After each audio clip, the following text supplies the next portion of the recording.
Hello. I'm on my way to Melbourne for the holidays to visit my brother and my family. And I wanted to talk a little bit, since I've got a layover in Atlanta, about EDS and travel. First of all, I'm convinced that even if you're going to hell, you have to go through Atlanta Airport. This concourse is absolutely enormous, and today I'm in a lot of pain.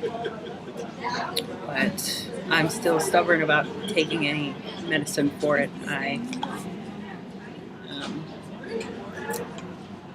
I'm afraid, but the pain is extreme at times, and it interrupts my ability to think, which is a tough task because I'm always thinking about something. When I go out of my regular environment, I lose track of all the adaptations I've made because a lot of them rely on the consistency of my environment and my ability to predict what I'm going to need.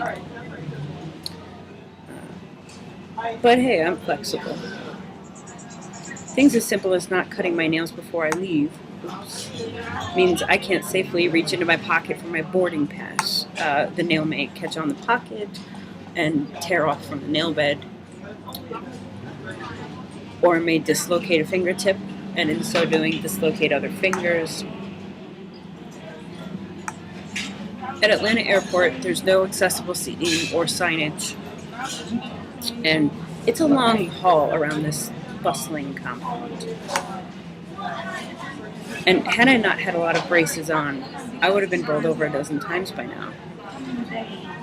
I stick out like a sore thumb. I don't think there's a lot of, well, I haven't seen anybody who dresses like me, or even anybody who has braces. I've seen a few wheelchairs. But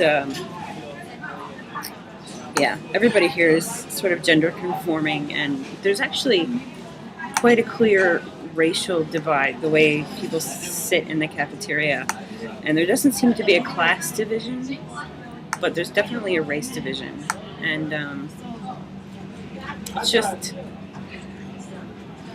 it brings up a lot of thoughts in my head, because I just don't think I know that much about the South, and I'd like to, because I'd like to understand.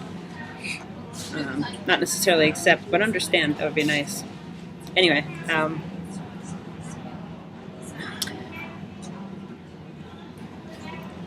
the wheelchairs for the airport are fixed in a reclined position, and the tables in their cafeteria don't allow for wheelchairs to pull up. And so if you're in a wheelchair and you need to pull up to a table, you actually have to eat sort of sidled up to it, which is a real bummer. That's engineering fail. Yeah, it's like an F minus minus. But still, the ground is level, and the floors are sort of a uniform make. They're all tiled, so you're not going from tile to carpet and so on. And there's not a lot of steep incline planes, so that's good. I have an EDS travel bag packed. It's got my splints, biofreeze, lotion, my neck pillow from Grizz, and traveling is really tiring. But and the seats on the plane are in an odd recline, and since I can't reach the floor, I sort of slide inside my skin, and sort of the shift in weight kind of pushes me out of my seat. So there are so many things to think about that I get overwhelmed, and I just grab a book.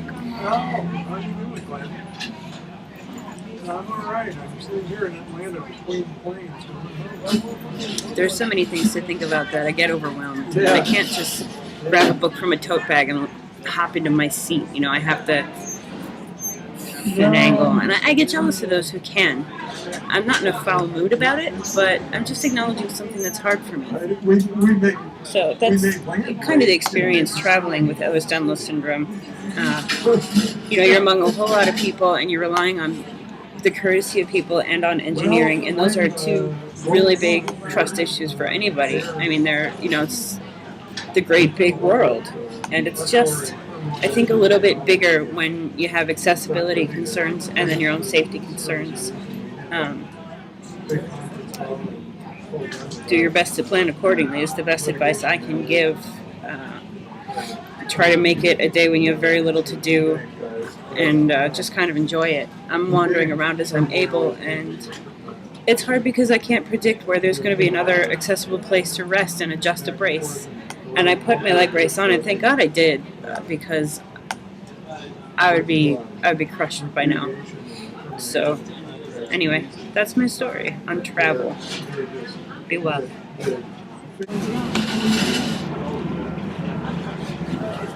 Hello. I'm on my way to Atlanta for the holidays, and no, I'm not.